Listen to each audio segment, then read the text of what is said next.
things to remember when you're doing this: don't necessarily plan it in advance. Like, have an idea of what you want, but don't make exact plans, because you want to base it on what you find in the shop. In my case, I knew I wanted either something that was peripheral, that didn't need washing a lot, and so I based it around that. And that way, when I went to the shops, I basically had a look and found two things that went together in the same shop.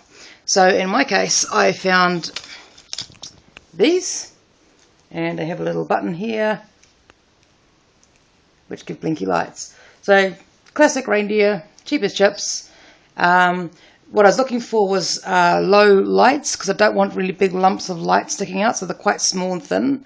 I did look at Christmas lights, but they were very bulky in regards to where the lights were. I didn't want things that stuck out miles. A relatively small button, which is quite good. It's inside a little plastic casing here. You can feel it, but you can't really see it. And of course, most importantly, a small battery pack, because I ended up getting a hat to put it in. So, cute little hat. She's 1 year old. Key things to think of: where you're going to put the lights.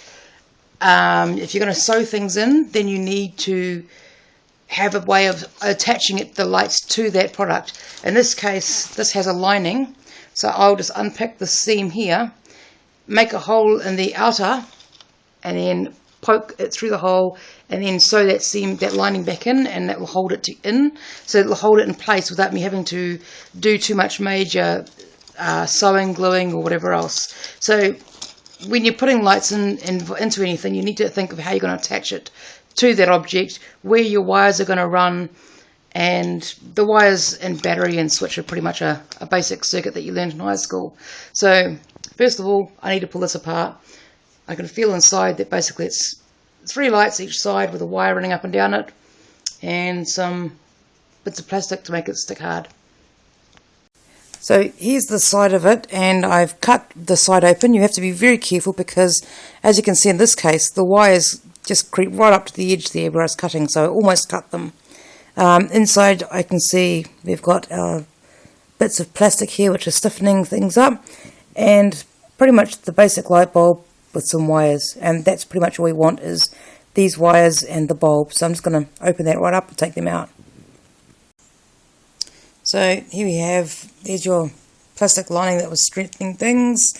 This is how it's stuck on. It looks like, and then there you go, LED just popped out, and that looks like it's just glued onto the fabric, so you can probably just, there you go.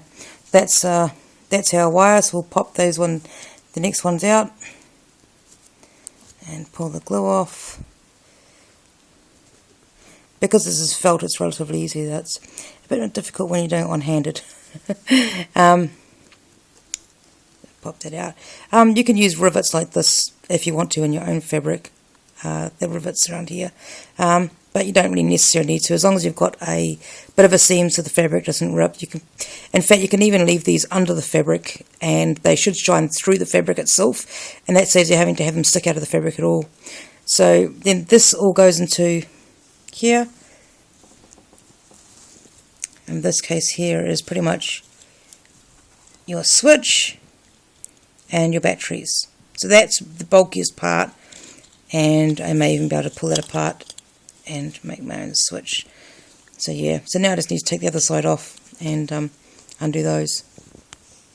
Okay, so this is the end product of what I've pulled out. It's a fairly simple wiring. That this bit here you probably don't even need to touch. That's pretty much it. Get a test to make sure they'll work. Yep, we have our blinking lights, and now we just need to put those in the lining of the hat, and we're good. And this is pretty much rubbish, unless you've got some other use for it. Yeah, it's pretty much rubbish. So, yep. Now we just need to put that into the hat. Okay, so here's my hat. What I did with my hat in the end, I decided I didn't want the LEDs sticking out because I thought it would look a bit crap on a nice hat. So I opened up a tiny bit of seam, threaded it in, put half of them around this side and half of them around this side, and then I just slipped the controller up into the hole.